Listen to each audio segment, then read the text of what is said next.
बड़ी बड़ी बिल्डिंगें बनाने के लिए बहुत सारी किताबें पढ़नी पड़ती है और उन बिल्डिंगों को उड़ाने के लिए सिर्फ एक ही किताब काफी है। किताब तो जानते ही होंगे। अब वो किताब कौन सी है ये तो आप लोग कमेंट सेक्शन में ही बताने का कष्ट करें। हनुमान जी जो थे वो मुसलमान थे, इसीलिए हमारे यहाँ जो नाम रखा जाता है मुसलमानों के अंदर रहमान, रमजान, फरमान, सुलेमान है।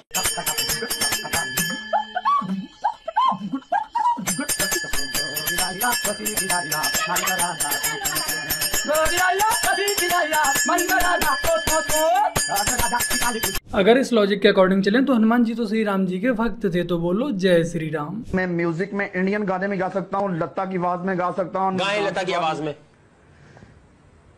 जब हम जवां होंगे जाने कहाँ होंगे। ये लता कोई खुश रहे।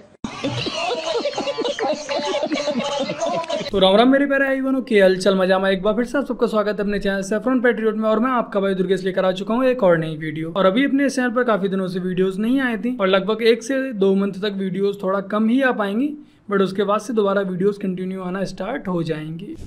अल्लाह ताला जो है वो जब कुछ नहीं बना था 7वें आसमान, तो अल्लाह का अर्श कहाँ पे था? पानी पर। और पानी कहाँ पे था? पानी जमीन पर, और जमीन असल में पानी पर ही अल्लाह रब्बुल इज्जत का अर्श था, और उस वक्त में जमीन का वजूद नहीं था। तो पानी किस पे रखा हुआ था? इसका जिक्र कुरान अजीम में नहीं है, हदीस पाक में नहीं है। इतना जिक्र मिलता है कि अल्लाह रब्बुल इज्जत ने जिस चीज पर चाहा पानी को रखा। चूतिया बनाया तुमको।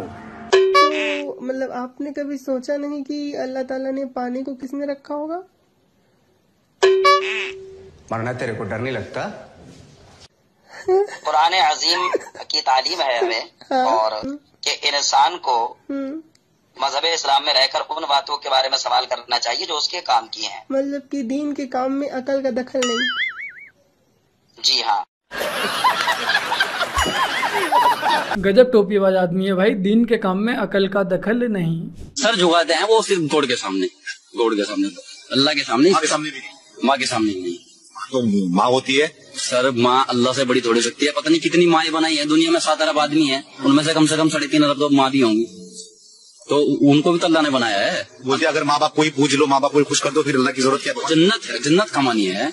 जिसने माँ बाप को खुश किया उसने अल्लाह के रसूल को खुश किया, उन्हें अल्लाह को खुश किया जी। इसलिए मतलब इस्लाम धर्म में माँ को पूजना, बाप को पूजना तो कोई यानी उनकी। लेकिन अगर मैं रियल लाइफ में कहूँ तो मेरे माता पिता ही मेरे सीताराम है, क्योंकि मैं उन्हीं में राम देखता हूँ, इन्हीं में सीता देखता हूँ। क्योंकि जितना मेरे माँ बाप ने किया है मेरे लिए, मुझे हंसी इस बात की आती है ना कि मतलब इन्होंने मेरे जैसे गधे इंसान को ना लिखा करके बनवा दिया। इनका बहुत था भाई।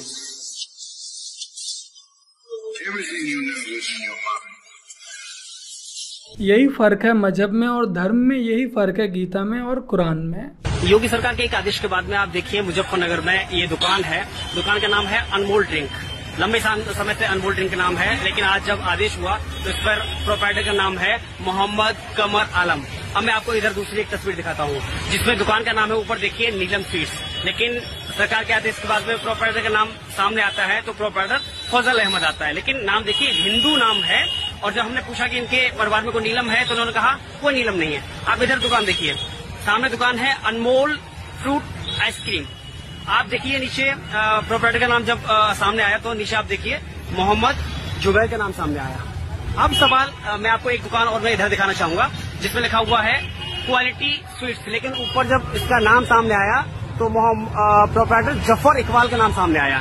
सवाल ये है कि आखिर भ्रमित करने के लिए या किस लिए ये हिंदू नाम, चाहे वो अनमोल हो, क्योंकि इनके घर में भी कोई अनमोल नहीं है, इनके घर में भी कोई नीलम नहीं है, तो ये नाम क्यों रखे गए? आशा करता हूँ कि इस वीडियो को देखने के बाद आपको समझ आ गया होगा कि योगी जी ने जो आदेश दिए थे अपनी दुकान पर या अपने ठेले पर अपना नाम लिखने के, वो कितना जरूरी थे। कैसे आज अब्दुल अफजल हमारे आस पड़ोस में ही राम व श्याम बनकर बैठे हुए हैं, क्योंकि ये लोग अपनी हरकतों की वजह से अपना विश्वास खो चुके हैं, इसीलिए इन्हें अपना व्यापार चलाने के लिए हिंदुओं के नाम का सहारा लेना पड़ रहा है। और यदि रही भाईचारे की बात तो आप लोग खुद ही देख लीजिए कि ये लोग पाकिस्तान में हिंदुओं के साथ कितना भाईचारा निभा रहे हैं। हिंदुओं के बाल कटते किसी केड़ी जगह पे? तुसी क्यों नहीं काटते? नहीं कटते यार, सिर्फ मुसलमान असं हिंदुओं ने वाल कटी पागल हो हिंदू है। गैर मुस्लिमों को किस में देते हो? हिंदू भाइयों को इसमें देते हो आप, फिर उधर बैठ के खाएंगे यार। ये तो ऐसे डब्बे च देनिया किया। अच्छा प्लेटा च नहीं देते हिंदुओं हैं? क्यों की बात जाएगी? चलो ठीक है, तो फिर हम कहीं और चलते हैं यार। दोस्तों डब्बे में फिर अच्छा नहीं लगता ना यार, हम भी इंसान है ना, कहीं और खाते हैं फिर हैं। ठीक हो गया यार, आप प्लेटों में दे नहीं रहे, डब्बों में दे रहे हो, फिर हम क्या खाएं? आप इज्जत से दोगे तो हम खाएंगे ना। अभी डब्बों में प्लास्टिक में कौन खाता है? यहाँ हिंदुस्तान में तो ये लोग हिंदुओं को बेवकूफ बनाकर फर्जी नाम रखकर हिंदुओं को लुभाने पर लगे हुए हैं, क्योंकि ये लोग अभी यहाँ पर माइनॉरिटी में हैं। बट पाकिस्तान में ये लोग हिंदुओं के बाल तक नहीं कट करते, उन्हें अपनी प्लेट में खाना तक नहीं खिलाते, क्योंकि पाकिस्तान में ये लोग मेजोरिटी में आ चुके हैं। तो यही है इनका भाई प्लस चारा। और हाँ, पाकिस्तान में तो ना बीजेपी है, ना ही RSS है, ना ही मोदी जी है, ना ही योगी जी है। फिर पाकिस्तान में ये हिंदू मुस्लिम करने पर कौन लगा हुआ है? फिलहाल आप लोगों से यही आग्रह है कि इस वीडियो को अधिक से अधिक शेयर करें, लोगों को अवेयर करें, साथ ही साथ वीडियो को लाइक करना मत भूलिएगा। आपको पता है कैसे नमाज पढ़ते हैं? नमाज का आर्थिक शब्द है, ये संस्कृत का शब्द है। पहली बात तो नमाज का शब्द संस्कृत का शब्द है, ये भारतीय शब्द है। अगर मैं जाऊं सऊदी अरब में भव्य जी और मैं अरब लोगों से कहूं कि मुझे नमाज पढ़नी है, तो वो उनको नहीं मालूम नमाज क्या होती है, क्योंकि अरबी में सलाह कहते हैं, अरबी में कहते हैं सलाह। और भारतीय शब्द में नमाज को, नमाज का आर्थिक शब्द नमः माने झुकना, अज माने ईश्वर, ईश्वर के सामने झुकना, ईश्वर के सामने सरेंडर होना, उसको नमाज कहते हैं। यही फर्क है एक मदरसे से पढ़े हुए मजहबी में, कॉलेज में पढ़े हुए मजहबी में। कम से कम जो सच है उसे तो स्वीकार हो। रिजवान सर कहते थे मुझसे कुरान पढ़, हाँ, और कहते थे तुम्हारे भगवान में शक्ति नहीं है, हमारे अल्लाह में है।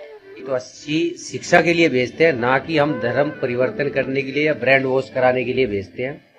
तो सर ये मानसिकता ऐसी है सर, ये टीचर तो हो नहीं सकते, इनको हम जिहादी कहे तो बहुत अच्छा होगा, क्योंकि टीचरों का ये काम नहीं है। टीचरों का काम है शिक्षा देना, मगर वो शिक्षक नहीं है, वो धर्म परिवर्तन कर रहे हैं। आपको कैसे मालूम चला कि कुरान पढ़ने के लिए? सर बच्चे ने मेरे से एक दो बार पूछा कि पापा कुरान क्या होता है। मैंने बोला बेटा आपको क्या मतलब है इससे? तो जब मुझे ऐसा लगा कि इसने एक दो बार पूछा, मुझे ऐसा लगा कि कुछ ना कुछ इसके दिमाग में चल रहा है। फिर मैंने इसको बुलाया, तो ये बल्कि डरने लग गया मेरे से कि पापा मारेंगे। मैंने कहा नहीं बेटा ऐसा कुछ नहीं है, आप आओ मेरे पास। तो इसने मैंने इससे पूछा, मैंने कहा आपको ये कौन बताता है? बोला रिजवान सर हैं, वो बताते हैं कि कुरान पढ़ो, अच्छा है वो। आपके देवी देवताओं में कोई पावर नहीं है, हमारे अल्लाह में पावर है। सर देखो, हम किसी धर्म विशेष पे कोई ऐसा टिप्पणी नहीं करना चाहते, मगर हम अगर अपने बच्चों को भेज रहे हैं, शिक्षा के लिए भेज रहे हैं, तो आप ब्रांड वॉश क्यों कर रहे हो? हमें तो बस यही है कि ऐसा नहीं होना चाहिए। आज मेरे साथ हुआ, कल और किसी के साथ होगा। हम नहीं चाहते ऐसा और किसी के साथ हो। ये चाहे इंजीनियर बन जाए या फिर डॉक्टर बन जाए या फिर टीचर ही क्यों ना बन जाए, बट इनकी रगों में जो जाहिलियत भरी हुई है उसका कोई इलाज संभव ही नहीं है। और क्या इस टीचर ने, जिसका नाम रिजवान है, इसने क्या सिर्फ इसी बच्चे का ब्रेन वॉश करने की कोशिश की होगी? इसने ना जाने और कितने बच्चों का ब्रेन वॉश किया होगा, और ना जाने कितने बच्चों का ब्रेन वॉश करने में ये सफल भी रहा होगा। फिलहाल इस बच्चे के पिताजी ने बहुत ही अच्छे से अपने बच्चे से बात की, उसे बहुत ही प्यार से समझाया। कृपया आप लोग भी अपने बच्चों पर थोड़ा ध्यान अवश्य दीजिएगा, वरना पता लगे किसी दिन आप रोड पर जा रहे हो, देख रहे हैं कि मस्जिद से आपका लाल नमाज पढ़कर बाहर निकल रहा है। वो इस्लाम धर्म में जब ये कहा जाता है कि पैगंबर मोहम्मद साहब का बुराक घोड़ा उड़ सकता था और वो इसी घोड़े पर बैठकर उड़कर जन्नत गए थे, या जब ईसाई धर्म में ये कहा जाता है कि ईसा मसीह अपनी मृत्यु के 3 दिन बाद जीवित हो गए थे और इसके बाद उन्होंने 40 दिनों तक ईसाई धर्म के बारे में उपदेश दिए थे, तो इन बातों को कभी कोई अंधविश्वास नहीं बताता। लेकिन हिंदू धर्म की जो मान्यताएं हैं, तुरंत उसमें लोग कह देते हैं कि यह अंधविश्वास है। हमारे देश में कुछ लोग ऐसे हैं जो भगवान श्री राम की प्राण प्रतिष्ठा के इस अनुष्ठान को अंधविश्वास बता रहे हैं और कह रहे हैं कि पत्थर में किसी भी भगवान के प्राण कैसे स्थापित हो सकते हैं, ये तो बेकार की बात है। और दुर्भाग्य देखिए, ये कहने वाले लोग भी ज्यादातर हिंदू ही हैं, हिंदू धर्म को ही मानने वाले लोग हैं, जो अक्सर ये कहते हैं कि ये सब अंधविश्वास है। तो बस मेरे प्यारे आई बनो, आज की अपनी इस वीडियो में इतना ही। वीडियो को लाइक, शेयर, कमेंट और अपने इस चैनल को सब्सक्राइब आज से कर लीजिएगा। और अभी कुछ दिनों तक अपने चैनल पर वीडियो कंटिन्यू तो नहीं, बट हाँ 2-3 दिन के गैप में आपको मिलती रहेंगी। चलिए जल्द मिलते हैं एक और नई वीडियो के साथ, तब तक के लिए जय हिंद, वंदे मातरम, जय श्री राम।